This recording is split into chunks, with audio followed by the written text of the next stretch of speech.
There's always a chance of a bit of a glitch, but sometimes I'm relying on you to let me know. And please do smash the like button. Hey, Gary, Visual Media. Hey, Eddie. Just reading your comments, seeing the xCloud text for Nginx is better than I'm not too sure about that. I often get a little bit lost when I start to look into details about servers and stuff. But yeah, Gary, not seen you for a while. I'm guessing you're stuck in the concrete jungle as you always used to do.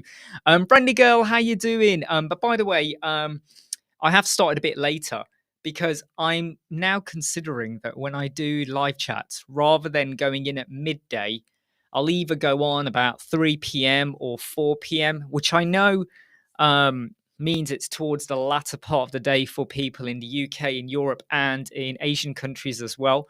But it might feel a little bit better for some people who are based out in America. So right now, I'm guessing it's like what, 11 o'clock for New York? Is it 11 o'clock? Might be midday for New York.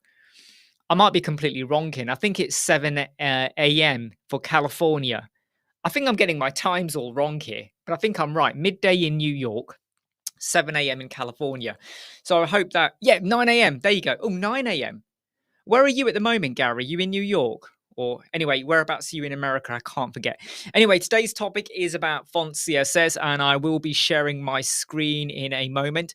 The conversation today will be about all sorts of stuff. By the way, Otis, thank you very much. I noticed you used a bit of AI and you went and put some timestamps in for the video. So I'm going to say thank you very much for that. I did appreciate that. Sometimes I admit to getting a little bit lazy when it comes to doing the timestamps, just because there's always something on. So 9:54 New York, 10 a.m. New York, Chris. Ooh, we've got a bit of a difference here.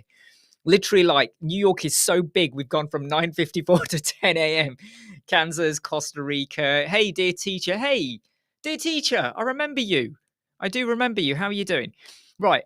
So today's about, I want to not explore, but kind of talk to you about how you could do a bit more CSS frameworking with your website builds rather than just relying on the typography or the style settings or widgets inside Elementor or almost any other page builder. For those of you that do full site editing, you will be very much used to this, but a bit of frameworking with CSS without using any other third-party tool, it's all within your grasp. And I want to show you how you can make it be very efficient in a very inventive way. And it's so easy to do. This is what's the thing, right? It's so easy to do, but you can make it really massively work for you. Right, just checking some of the comments that are coming here. 4 p.m. in good old Germany, friendly girl. 2:55 in Nigeria by Nilan Otis saying, no problem. By the way, for any of you that don't know, today's video that I released, which was about Google Search Console and Google Analytics and connecting it, because some people still struggle or get scared with the connections and what order should they do it in and why am I doing it and it's not showing up or indexing. Otis very kindly, he did use a bit of AI, but regardless of how he did it, he went and gave us some timestamps for the video. Hey, Paul, how you doing, my friend? Okay, right. So I'm just going to share my screen, and today's topic can go over into many places. By the way, for any of you that have been following, you'll be aware that we did a bit of a chat a couple of days ago about WordPress and our honest thoughts about it. Sorry, I was drinking and swallowing then. And if anyone feels that we were too critical, the reason we do it is because we love and believe in WordPress. And all we're doing is passing our commentary on it. And it's no different, in my opinion, to watching a football match and you kind of want your team's not doing well and you throw out commentary, or you watch a movie and you don't like the sequels or the way the movie or TV series were built. And even though we are content creators and influencers, we're not paid or commissioned by Automatic or the WordPress team. We are not sponsored to go to WordCamps or anything like that. So we're being brutally honest, but we're also being brutally honest to ourselves as well. And I feel like sometimes we're just saying what other people think as well. But we love WordPress. And even though a lot of us don't use Gutenberg now, that might change next year or later on. Anything can change, literally. Paul, uses a lot of bricks. He could switch to something else. I could switch to something else. Things happen, life all the time. But anyway, right, okay, cool. But Eddie says pointless to debate. Yeah, I agree with you, Eddie. Yeah, let's move on. Right, I'm going to share my screen, and I hope you follow through with what I'm going to share with you. This is always when it gets a bit funny when I start to share my screen. So I'm going to flip it, and we're going to go to, what mode should we go for? I feel like I'm way too small if I do it like this. So I'm going to go to this mode here. No, that's not rubbish. Right. We're just going to go to this mode here. Okay. And I know I look pretty titchky small at the moment, but you're just going to have to excuse that. Okay. I'm just trying to get the screen in the right order. What's the best thing to do? Let's just go for this. I'm using EV Mux, by the way. Okay. Right. Cool. So when it comes to a lot of styling, oh, sorry, you might have noticed we've got a toggle button over here. I did a dark mode toggle tutorial last week. I hope you watched it. If not, here's the video link for it if you want to go and watch it later on. Really simple HTML, and then you add in a code snippet, and it allows you to switch between light and dark mode. Really, really good if you want to do that for web accessibility. Anyway, because I am going to use that a little bit in this kind of video that I'm doing at the moment as well. So when it comes to a lot of styling, you might have a heading, you might have a text editor, okay? And what a lot of us do, or most people, is you go in and you go and set your size. And you might set your size in pixel, REM. You might go and use a clamp calculator, you stick a formula in. I would always recommend, by the way, please do let me know. I always feel like I talk too fast. I really do. Sometimes I listen back on myself and I go, damn, slow down, dude. So I'm going to try to be a bit more relaxed. I'm going to try anyway. So you might put a font clamp calculation formula into it for responsiveness between big screens and small screens. Okay, I always recommend you do that. All right, don't put sizes in for desktop, tablet, laptop, portrait style. It gets crazy and crazy when you do that. Oh, do you want me to zoom in? Sorry, Eddie, good point. Right, let's do how's that, Eddie? Please let me know, Eddie, if that's better. I'm going to wait for Eddie to say yeah. And if there's a 30-second delay, we're just going to sit here for 30 seconds now. Okay, Eddie, tell me if that is better, okay? So if I go there, I hope that by doing something like that, that is much more clearer on the screen. Excellent. Hate the word clamp, Phil says. Depends, Phil. I'm just going to highlight your comment. Depends, Phil. What part of you are you clamping? All right. Right, cool. So font clamp calculation formula, pixel, REM, anything like that. That's okay. All right. There's nothing wrong with that. Okay. I could go in here and say 100, whatever. Okay. That's totally fine. You can go in and set your weight. That's okay. If you're building a website and you're doing that, Beatrice says, I don't speak too fast, even for someone who's not a native speaker. But your thoughts jump far too often, which is some. Yep. Sorry. I will. I'm going to keep that all. I'm going to try my best not to do that, Beatrice.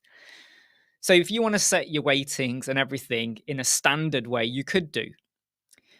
What some people do, and I do not recommend this, okay? I do not recommend this. If you go to site settings and you go to global fonts, at the moment, look, I'm giving away a little bit of what I've got on screen here. So I've gone and just set some rubbish colors, all right? Don't kill me for the colors. I've just popped some colors in. Some people will go in, set the family, set the weight, set the typography and everything here. I do not ever recommend you doing that because it's very misleading. All you do here is set the font family. Okay, so I have picked for all of them Open Sans, and the Open Sans is a custom loaded font. Okay, I've got quite a few. This is my test website on using WP Studio. So locally on my machine, I've gone and custom loaded loads of fonts because I was testing something out a while ago. So I have custom loaded the Open Sans font, and that is all I set. There's no weighting, there's no size, there's nothing else. You just set the font family. What people then do is after they've done that, they go over to typography. And then over here, they go and set for heading 1, heading 2, heading 3, and all of that. They go and do basically the size with pixel, REM, or a clamp calculated formula, or the weight, or the transformation, or the style, or anything like that, the line height, all of that. A lot of that is then done here. I, again, do not recommend you ever do that. I never ever set here. The only thing I do touch, and that's only if I have to, because it's coming through from, say, the hello theme or somewhere else, is the link. So the link color might automatically come out as pink. So I will go and change the color. That is it. That is all I'll do. And a reason I don't always like to do that is because sometimes it then means you got a color and you might not want that color on a white background or a black background or a dark background. You know, the color might look great on black, but doesn't look so great on a white background or a gray background or yellow. But if you have to, you do that. So just as a reminder, okay, your global font is just your font family. Now, what you do in your save. Whoa, save. What you do in your global colors is up to you. And if you were following a tutorial I did the other week, and I think it was the week before, I went to Center Parks the week before, which is 2 weeks ago. I showed you how you could bring through your custom colors and it standardizes it, whether you've got underscore or hyphen in the naming convention or the name. So use that code snippet, okay? And we're going to be using that in what we're covering off today as well, by the way. So global fonts, font family, right? Typography, leave it. Leave it alone, okay? Just don't start messing around with it. Because when you mess around with it, you're actually creating a bit of a problem for yourself later on. Because you could set it here. You could then go over to, say, your heading or your text editor, whatever, go here, and then go and change it. And it will work, and sometimes it won't work, okay? It doesn't always work. It doesn't always override. You will have a bit of an issue. And then you'll be like, I'm changing it. I go to the live site, and it's showing something else. What is going on? I can see the right typography in edit with Elementor or whatever page builder you're using, because some of this logic kind of works kind of slightly the same in other places as well. On the live site, it's showing different because you went and set it in your global typography. So I recommend you don't do that. Phil says that goodpalette.io is good for colors. I'll have to have a look at that. I may have come across it, but it doesn't ring any bells. So let me now get on to the crux of what I want to kind of show you. And I've covered this in a video about 3 weeks ago, and I touched on it again 2 weeks ago and last week again with dark mode, but I'm taking it to another level because I really want you to think about this. And I mentioned this last week, and I think I mentioned it in a video, that I've intentionally been spoon feeding you things because I am planning to redo the Elementor website course. And the way I teach you in there, we're going to go up a level. We're going to start embracing how you don't want to always be using the style widgets for your text and some of your colors as well. I want to move your mindset into frameworking a bit. Now, there's loads of brilliant CSS framework tools out there. Not all of them work very well with Elementor, though.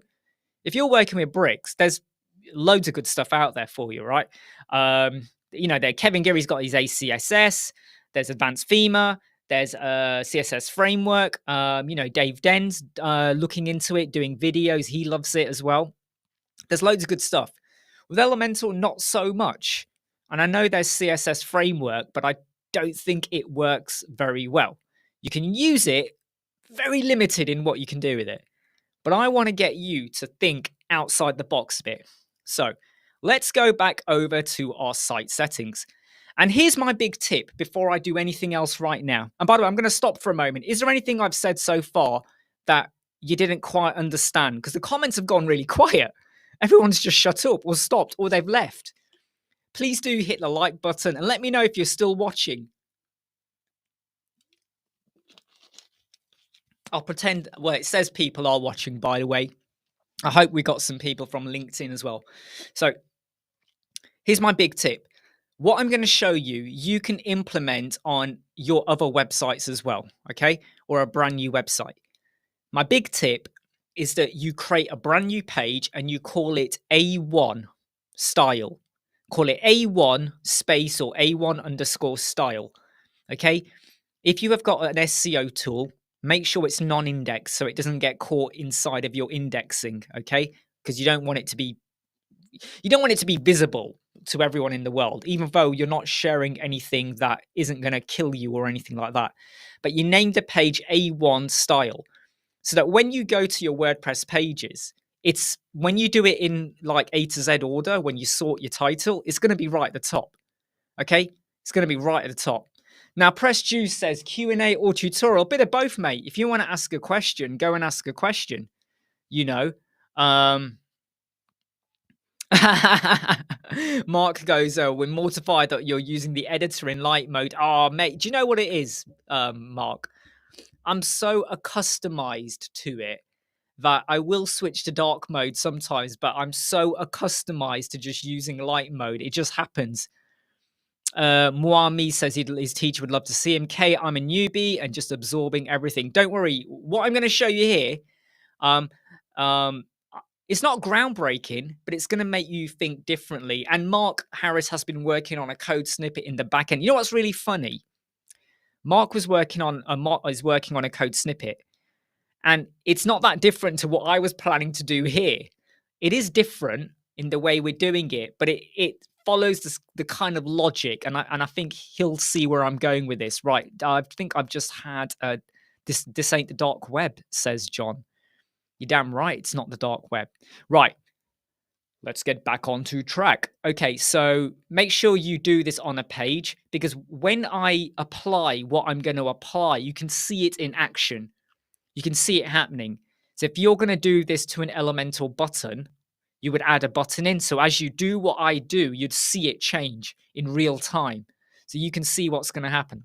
Okay, so we're going to go to custom CSS. By the way, I have zoomed in on my page so that you can all see this clearer, but normally it would look like this for anyone who is wondering where the custom CSS came from. But I'm going to click that and I'm going to zoom back in. I think it was like that, weren't it? Yeah, right. So I'm now going to set a color and a size for my H1, okay? And I'm just going to pick one that I've already done before because it's quicker for me. So I'm just going to type in H1 curly bracket and do that. And I'm going to go over what I've done here, okay? So H1, font size 3 rem, okay? 3 rem is going to be 3 times 16 because 1 rem is equal to 16 pixel. And 3 times 16 is 48. 48. Yeah, 48 pixel. What is the mic name? This is the Fifine dynamic microphone, okay? My big tip, if anyone is planning to do any streaming or recordings, do not get a condenser microphone. If you're planning to have like more people in the room, you'll need a condenser. If you want it to focus on you and to ignore 99.9% of all surrounding noise, you want a dynamic microphone. Because if I start talking over here, you can probably still see me and hear me, but the sound is going to be deflated as opposed to when I come here. And I kept the same tone as I moved. I think I did, yeah. Anyway, back to this CSS. H1, because this is a H1. I'll show you in a moment. Font size 3 rem. Font weight 900. I could change that to be 100 if I want. I'm just going to put 900 because I'm doing this for a reason. And the color is var e global color primary. I could change this to say accent and it will change color. I could go for the text color as well because I've got my 4 global colors. But I've also got custom colors. And if I show you my custom colors, let me just save that and go back to my global colors. I've got purple shade, light gray, and white. Now I'm going to go and set it to be purple shade. Now I did share a code snippet a couple of weeks ago, which is over here called custom colors. I do recommend you go and add this code snippet because it makes adding custom colors even easier than ever, especially if you've got variations in the naming. So let's go back to the custom CSS. And where it says var e global color, I'm going to take away the word text and I'm now going to type in light_gray. That is now my custom color. If I was to change that to be purple_shade, it brings through the custom color for purple. Otis, off topic, so feel to answer later when you're done teaching. How do you have your custom backdrop behind you? Is that a green screen? No, it's not. These are actual, this is actually a wall. This is a wall. And this is LED screens. So look, there's the menu for the screens. Let me hit back. This is an actual 3 LED screens. So no, this is not green screen thingamajig. And those are real lights. I might add some plants on the side. I feel like I missed the plants. Anyway, so let me just pop this back to be primary, okay? The point of this CSS, and this is not the groundbreaking bit. What I'm showing you is not the groundbreaking bit. That's coming. That will now apply every time I add a H1. So if I go and hit Save Changes now, and I go back over to my page, if you go to this heading, can you see it says HTML tag H1? So if I change it to H2, watch the color. It goes back to standard, right? The weighting, the font size, the color, everything is gone, okay? But every time I'm going to duplicate it, I'm going to change the second one to be a H1. That will be applied, right?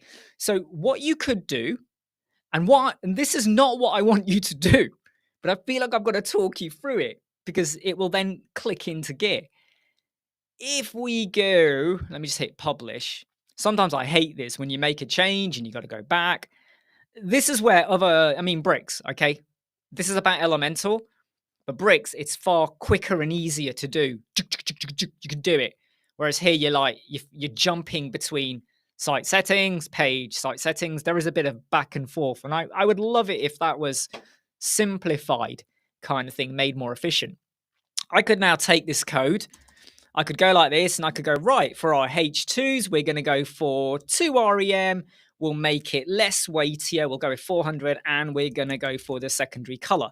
Secondary, like that. So every time I add in a H2, this is what this was, that was a H2. Remember? Can you see? Look, if I just get rid of that, it's going to switch back. So that is our H2. And the font size is 2 REM. I can make it 21 REM. So this is the really, really, really simple way of how you could start to add in a bit of a framework. But there is a downside to this. Does anyone want to drop comments in for what they think is the big downside to this? What's the big downside to this? H1, H2, right? What's the downside? I'll tell you what the downside is. And by the way, if you wanted it to apply for, say, your text, if I go to this one here and I just pop in a P, it will now apply it to the text editor. It's not applying it to the H1 because I've gone and changed the H1 to be a P. So every time I drop in a text editor, it's going to apply a particular style. I don't have to keep going in. Now, some of you are going to say, yeah, but you could create a global widget. You could. But when you create a global widget and then you have to modify it, it's not great. It's not great. By the way, I'm intentionally, for the speed of the tutorial, Otis, I'm not adding in a clamp calculation. Normally, if I was doing a proper build, there would be a clamp calculation formula inside of there, okay? So you have your maximum, minimum threshold, and then, when you go from that big screen to this big screen, mobile, your font's going to change. I'm intentionally just popping in a value for the speed of the tutorial. Otherwise, I'll be jumping back and forth between the clamp calculation formula, sheet or page or whatever I'm going to go to. And it starts to get a little bit messy. Right, let me just pop this back to be H1. Now, Friendly Girl says, these are H tags, not the individual sizes you can determine in your global font setting. You're kind of on the right path, but I'm hoping what I show you is going to kind of get you to open your mind a bit more.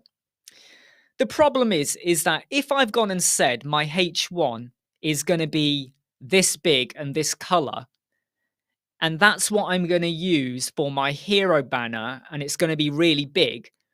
If I then have another H1 on another page, it's going to bring that style through. And what I'll have to do is I'll have to go and create another H1. So I might have to go and do something like this. So I'm just going to pop this down here and I'm going to make it be a 100. And I'm going to go with 5 REM. And I'm now going to pop a class name in front and I'm going to call it red. Okay, so red H1. So let me now just hit save changes. Okay, let's hit this back. This is what I mean about the back and forth bit. Let's just duplicate this H1. And I'm now going to go over to my advanced tab. And where we have the class name, I'm going to pop in the word red. So now we've got two H1s. Might be better if I do this right. If I just change the wording. So I just go H1 class red like that. Okay. And then let me publish. Sorry, everyone, because I hate it when I have to do this and go back and forth a bit. So you can see my styles over there, right? Your H1, your standard H1, that's this one. There's your H2. And then this is the .red H1. So I've now got a different class. The trouble is, even this is not the way I think you really want to be building and doing things.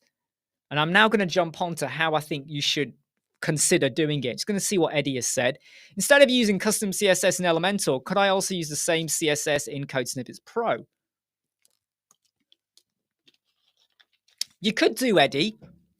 You could do, but here's why I don't think you want to do that.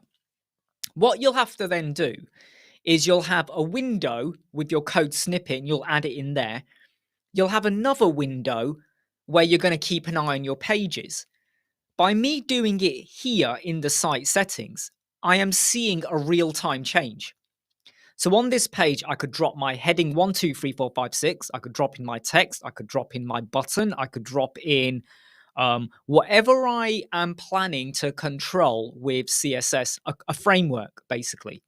So if you did it on a code snippet, nothing wrong with that. But then every time you make a change, you're going to have to make sure you saved your changes, make sure it's activated. It probably will be. Then either go out and into another page or have another page open, have another screen on another monitor, and you're going to be doing this. Whereas here, the minute I can see real time, look at this H2 over here. I'm going to make it be, let's just make it be 0.2. Look how small it is. You can just about see it over there. I'm getting a real-time change. And that's why I feel like, yeah, you get it. Cool. Sorry. Sometimes I go on and on, like I just don't stop, right? Right. Let us now get rid of everything I've done here, right? So we've got our H2, H1, and we got our H1 class. The H1s are bigger than the H2 anyway, by default.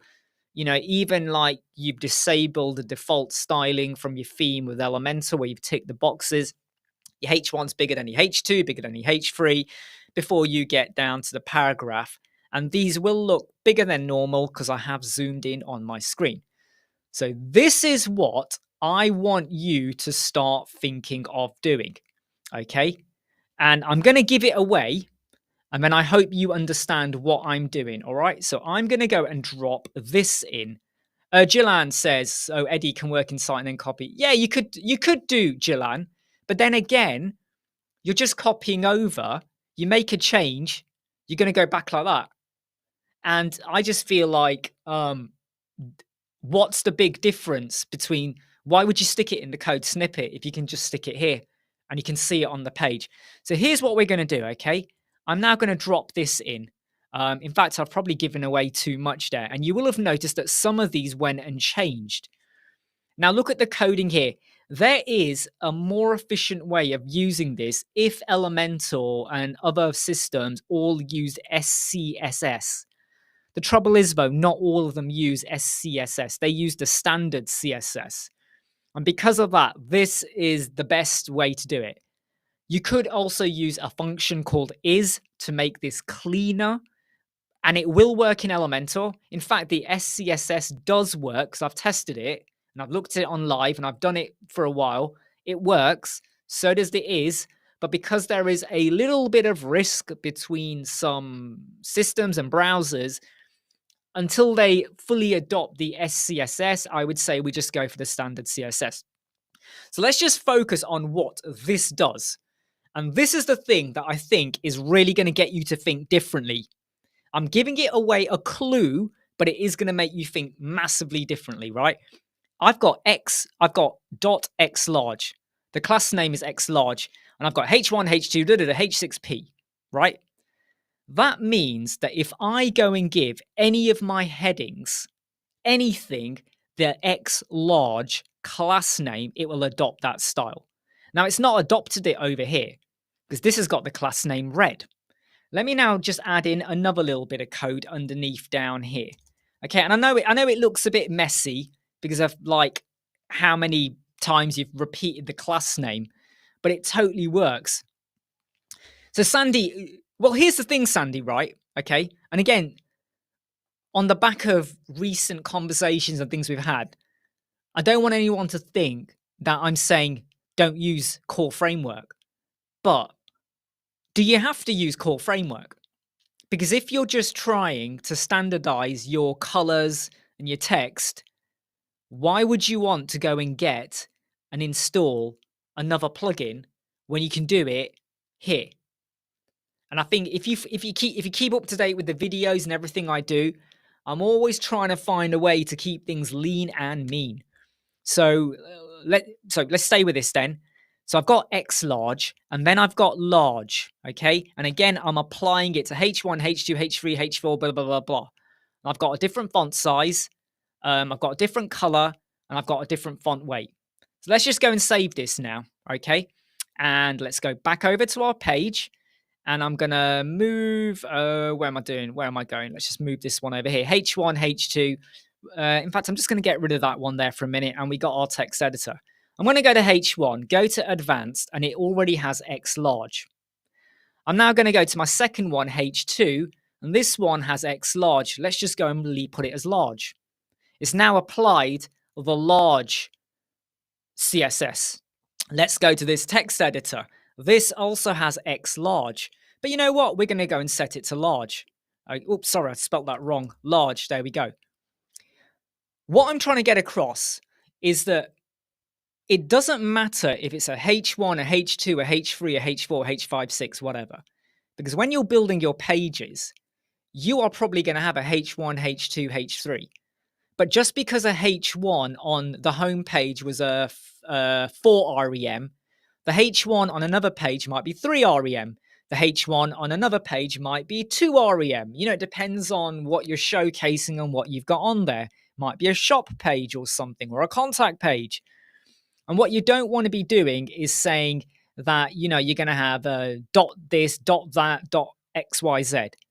But what you can do to help yourself out is if within, let me just hit publish, site settings. I do hate this. Got to keep going back and forth, back and forth. You could go and set your classes here. So your global fonts, all you're ever going to have in here is primary, secondary, text, accent. I don't add any extra sizes here, like extra large, large, medium, small, extra small. I don't do that here. I just use this for my font family. That is it. Custom load my font family set. That is it. And I don't have to use what's there. I could override it by going over here and saying I'm going to pull through a different family. And then here, I will do my X large. I will then set my large, right? I will then set my medium, my small, my extra small. And then at any time I'm building, right, I can just go over to any heading I drop and go, right, I've written the content. I'm now just going to go and type medium, and it will bring through the medium style.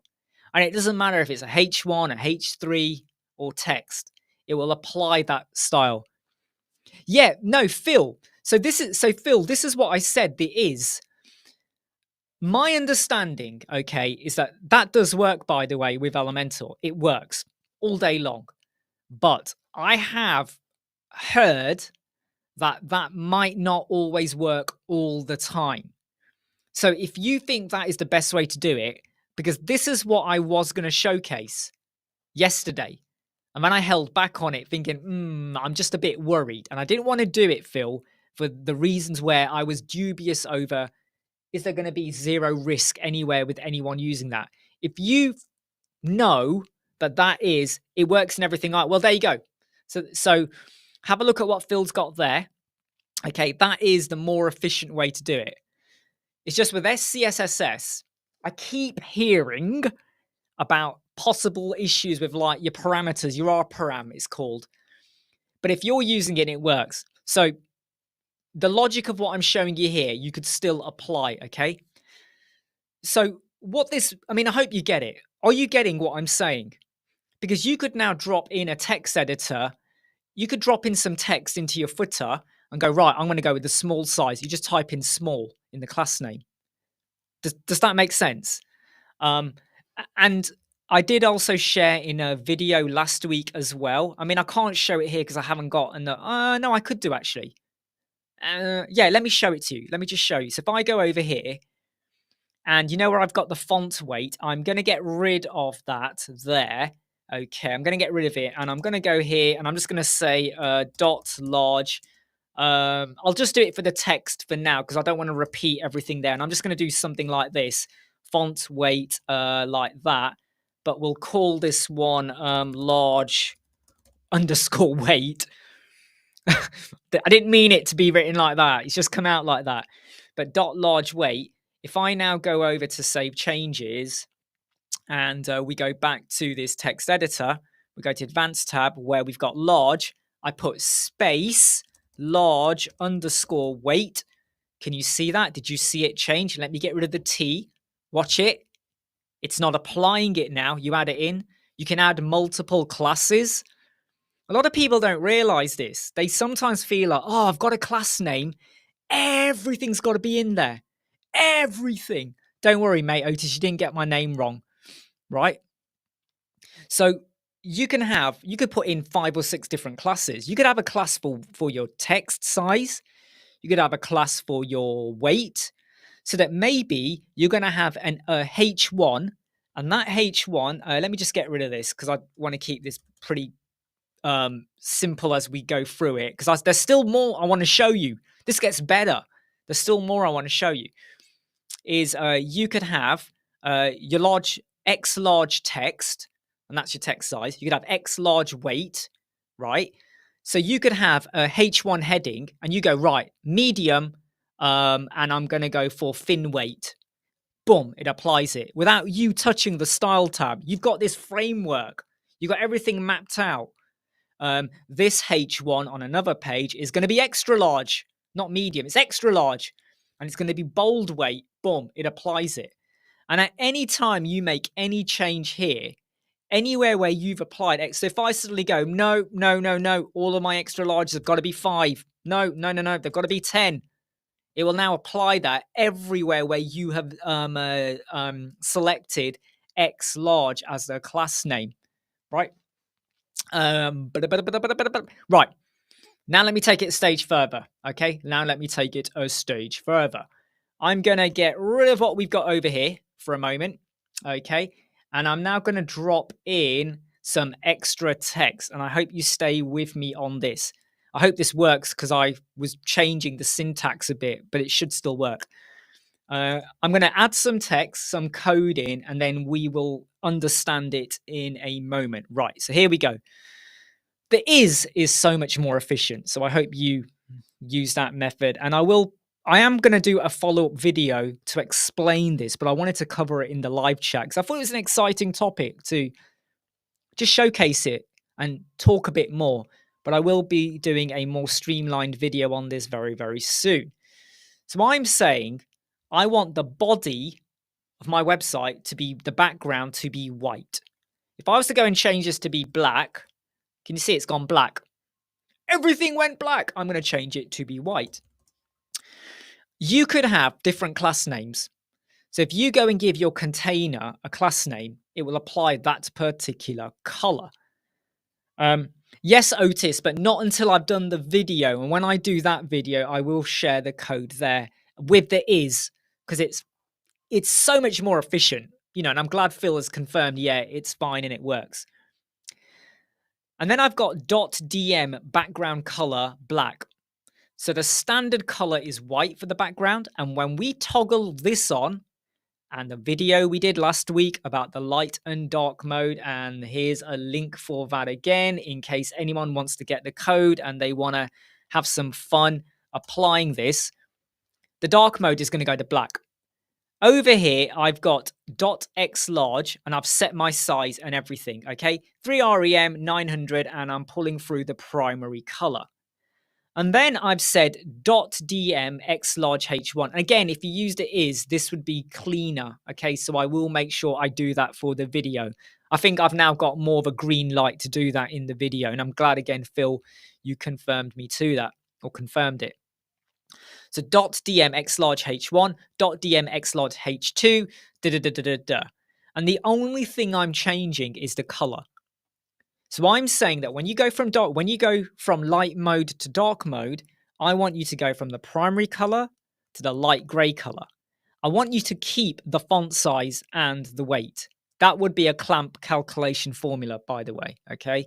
But I'm just, for the speed of this live chat, just doing it here. If you wanted a different font weight to apply when you go to dark mode, you might then do something like this. And let's just change that to 7. But I don't want it to do that. And that's why I've left it out. So if it was going to be the same font weight 900, you don't have to repeat it. You've said it once. And then I'm saying when we go to dark mode, we switch color. So you can keep things lean and mean with your coding. And then down here, I've said for the large one, set it to be the secondary color. We'll go with font weight 100, font size 2. But I have not done the .dm because I want to show you how does it look in light mode and how the H1 switches the H1 switches color, but the large one doesn't. So let's just go and make some changes because we've got, that was X large, and I think those two are large. So let me go and make this text editor. Let's go and make this one be the X large as well. So you can see it's applying it. Let's hit publish. And if we now preview this page, oopsie daisy, I went in the wrong mode. Oh no, hold on. Was I in the wrong? Oh, sorry, I had preview already. If you got preview already open somewhere else and you go to it, it might go to the last setting you had. So this is the CSS styling, the framework. Your H1, the X large, and the text editor, I've applied the X large class. So it's very weighty, rem size, whatever it was, 3 rem, I think. And then my H2 is using the large, which was 2 rem. The background is white. I click that, we go to black background, and the text has now gone to white. Well, not white, sorry, it's light gray. That is light gray. I know it looks like white, but it's light gray. Because I did not have a .dm for my large, that has stayed at that color. And you might get away with it. I don't think you will with that weight. For accessibility, you're not getting away with anything, right? Jack shit's going on here. You need to change it, make it weightier if you want to pass the AA or the AAA color contrast rules. And we did a video on that as well last week. I love to say, hey, we did a video on that as well. But if you go over here, we have got a snippet for contrast, which is this one here. Don't know why I did that. Just go to, where did I put it? Here we go, settings, contrast checker, right? So if we now go and pick, I don't know, let's just pick a color like that, and you hit check contrast, it tells you like this is all within WordPress kind of thing, you know? So when some of us say we would like to see improvements in WordPress, these are the kind of things we're talking about. And sometimes if people say, go onto GitHub and go here and there, I really do struggle with time. And I know people are going to say that's not a good enough reason. Believe me, there is so much more I would want to do in my life, my business, with my family, and I'm always up against it. But the code and stuff for so much of this is there. And I feel like stuff like this should be there. I mean, even if it's not in settings, stick it in tools. Maybe have a new section in here called UI and UX and have your clamp calculation thing there. Have your contrast checker there. But anyway, yes. So suggested for, oh, sorry, I picked the wrong thing. Let me pick white and pick this color. I picked the wrong order just to show you how this works. If you now go and do that, it now tells me that to become compliant, rather than using this color, I should use one of these two colors. And as you move around, it kind of does it for you. Anyway, I don't know why I'm focusing on this. Right, let's get out of here. Let's get out of here. Sorry, my screen, full screen. This is why you never do things full screen. So by using a framework, I'm able to set logic for my sizing and my colors and anything else I want, to be honest. But it just means that I can have a H1 on a page, and rather than me going in and I don't know if I'm making sense. I'm probably not, because right now my thought process is all over the place. But this can make it easier for you now just to create your content, and then you go right, large, medium, small, large, extra large, whatever, and you just add it as in a class name, and like that, it will just apply it. And this is just for text that I'm doing it. You could have class names for color as well. So maybe at the moment, let me just get rid of everything I got here to keep it so it's just easier to see and it's simpler. I've gone and applied this and set everything to be primary color, right? Let me get rid of the primary color, okay? So that is what we're going to have. And then I might go and create a class name and call it primary. I mean, no, you won't do that. Let's just go with light underscore gray, okay? And let's do this. I'm just going to put H1 in for now because I'm only doing it for H1. And I'm going to do this. My son has come in. What do you want, Raheem? Oh, you're on live chat? Yeah, I'm on a live chat, dude. I'm on a live chat, man. Look. I just came in. There you go, look. Can I stay? Can you? Yeah, you can. Okay. You can stay if you want, but don't get in the way. Okay, right. So light grey. I'm only going to apply it to the H1, and we've got this color in, right? So let's just hit the X. Let's go to this H1.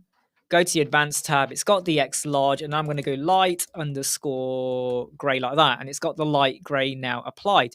If I go to this H2, which is large, not extra large, I can then go light underscore grey. That will. Oh, sorry. Oh no. This won't work. Let me go back a step. Do you know why it won't work? Does anyone know why it won't work? Why do you think it won't work? Because look, if you look here, you can see I have not applied it. So let me go and just stick a comma in and add it in there. Okay? Because I only did it for H1. Now it does apply it to the H2, right? So you could either use the styling options, but you can now really quick and easy just go, okay, I'm going to add in multiple class names or class things. And it's almost like a global class system. It's not as articulate as the brick system. It's not as polished as what you might find in other framework tools and bits of software and kit. But it does make things more efficient without a third-party plugin.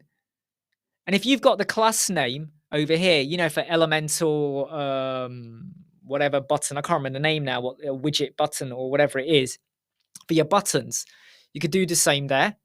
And then you just drop in your class names and whatever, and it will apply it. Otis says, right, I'm going to actually stop there in terms of talking about this. And I hope you found something useful with this. I hope you are looking forward to when I do the proper video on this. I mean, does anyone got any thoughts about that? And Phil, by the way, I've seen your comments and thanks for that. Otis says, what are some real world hierarchy layouts that would require us to use so many different classes for the same class? Like, why not just use a smaller? Because if you're going to follow SEO hierarchies, you've got to go H1, H2. You know, let's say you got a home page, you got your H1 and your H2 in your hero banner. Then you might have H3 for like section headings, or you might have like icon boxes or image boxes where you're showcasing your services. And now you might go down to H4. Then you might have something else. And it might be that when you get down to your footer, you may be doing H6s. You can go H1, H2, H3, and then jump back out to H2. You can do that if you want. No one's going to stop you. But SEO doesn't like that. It's got to always be flowing like that. Floyd says, will this clash with the class system implemented within a plugin like Elementor? No, because Elementor doesn't really have a class system, right? It hasn't really got a class system. You got your global fonts and you got your global colors. And it's not going to slow down the site. This is the thing, though, okay? It's not. Every time you pick a style, color, margin, padding, think for a moment. I've just done it for text and color and weighting. You could apply this to anything. I just showed you background color for the dark mode, right? I don't know. I'm looking at the wrong place. Sorry, I just realized the camera's in. I'm looking over there. Sorry, I was looking in the wrong place. There's sorry, I've got to get the camera to focus back again onto me. There we go. You can apply it in many places, okay? And every time you pick a style option, the CSS is being written. You don't see it, but it's written somewhere. When you set your margin to be 50, it writes it. When you pick a black color, it writes it. Everything is being written somewhere. You get it, Floyd. This is just a style that's being applied. Friendly Girl, why not create custom fonts, font family, then use a CSS selector? Why? Sorry, I've got to read that again. Why not create custom fonts, font family? Yep. Use the CSS selector you find in the browser and then set it. You could do. I just find, this is me now being pernickety in that by having it like as your site settings over here, I find it keeps everything in one place. And if you were ever planning to do like a dark mode, it's easier to manage and change in one place, which is why I'm saying create a page called A1_style so that when you do go to the site settings, you can go to site settings on any page. Doesn't matter what page you're on. You can go to site settings. But if you've got this like side-by-side screen that's got all of your headings, because in a way that's kind of what, when you go, it's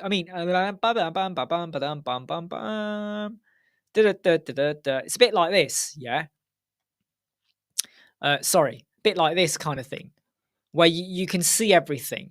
But by having your own page, you can set it up to look exactly as you want. Like at the moment, we take up a lot of space over here with the colors, and you've got to scroll down to the text, scroll back up. I always wonder why this has been built. Not a criticism of Elementor, but why did they have to build this with this massive? In fact, it's not massive. I lied. Let me just put my screen back. No, it is massive. Yeah. Because look, I've got to scroll to see the fonts. This all, sorry, you can't see it. Let me get that comment out. This all could have been on like one screen, 100 VH, 100 VW. Didn't have to have, like, what is that? 250? Is that 250? 300? Let me measure it with my pixel ruler. It is 263. 260. It's about 260, 261, 262, something like that. That's 260 pixels for a heading. It doesn't need it, does it? Really?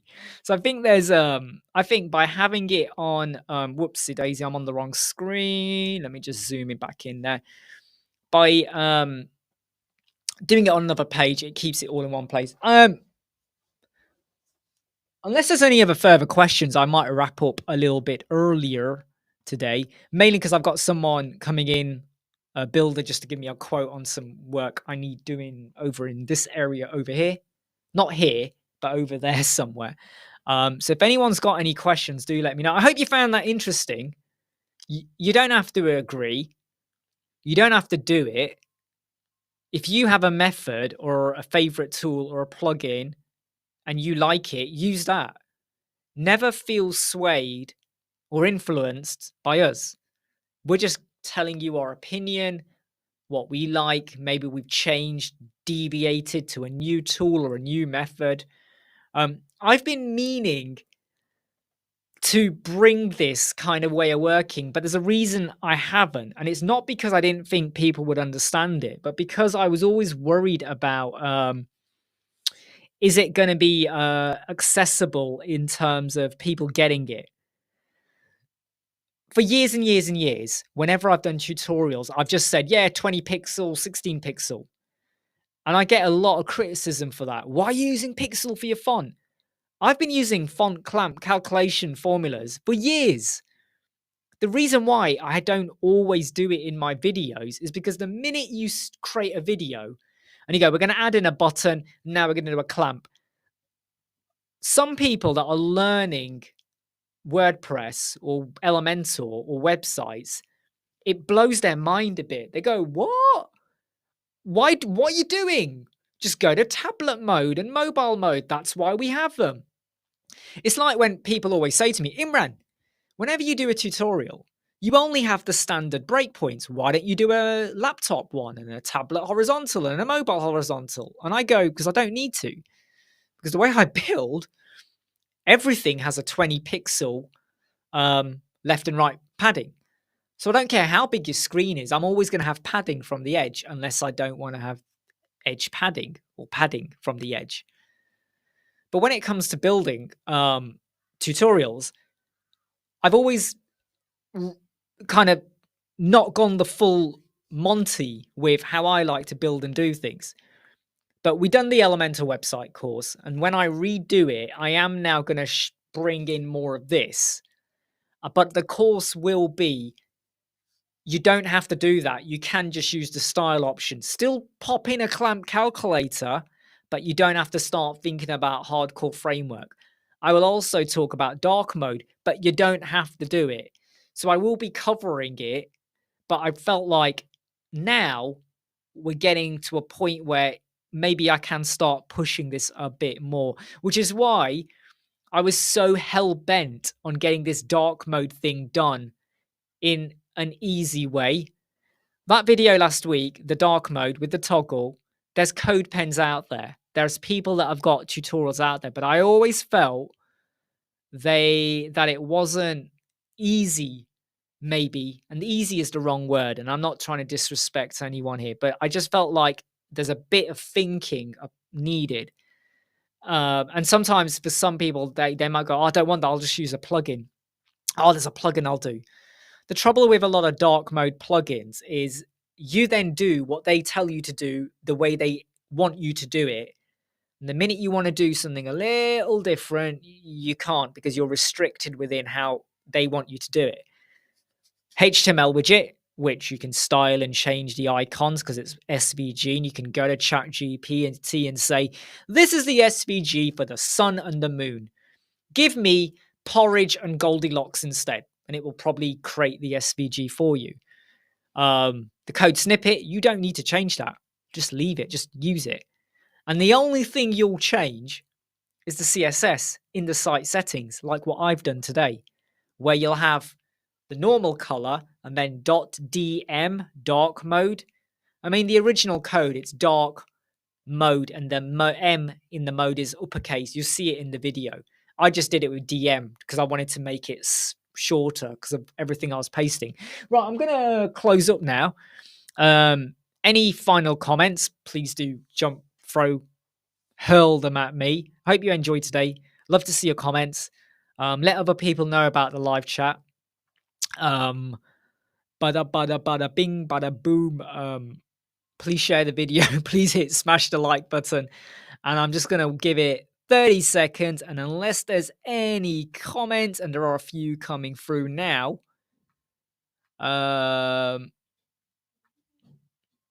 that's really weird. All of a sudden, loads of comments have come through from 4 minutes ago. So Rob McDonald says, let's say you fixed up your CSS the way you want for a post or page. Does the CSS code remain? Yes. Well, depends where you built it. So by doing it on site settings, it applies it to the site.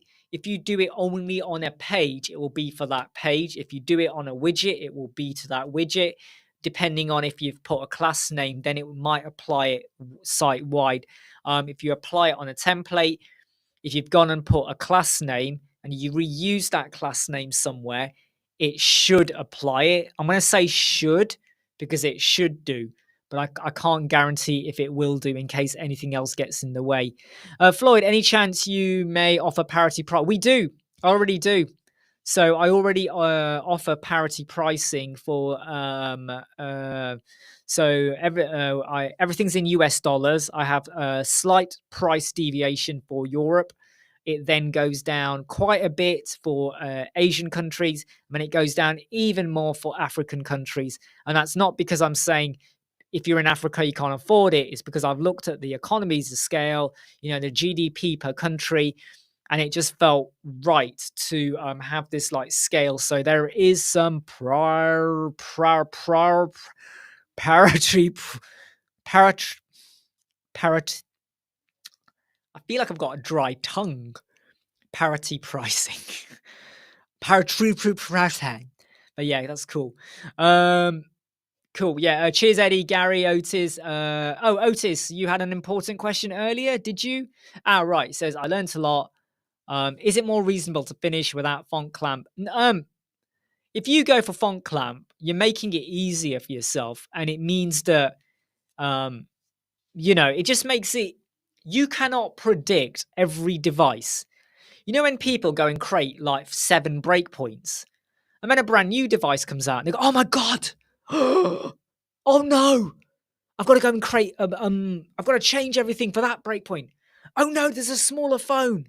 Oh no, there's a bigger phone. It's like, come on, bit of clamp, and you are good to go. All right, you're good to go. Parrot tree, parrot tree. That's what it sounded like, didn't it? Parrot tree, parrot tree, parrot. Can't do it now. Parity pricing. Okay, everyone. I'm now. Yeah, I do like that, Phil. That's quite a good one. Let's get a T-shirt printed with that, right? Let's sell it. Let's make mega bucks, right? Forget the prime drink. Let's get that one out and walk around, and everyone's gonna go, "What the heck has he got that on for? What is that all about?" That's what we should all wear at the next WordCamp, just to go like, "Yeah, this is it now. This is the thing." I do worry that if I ever go to WordCamp, I'm gonna get assaulted by everyone and go, "Oh, you!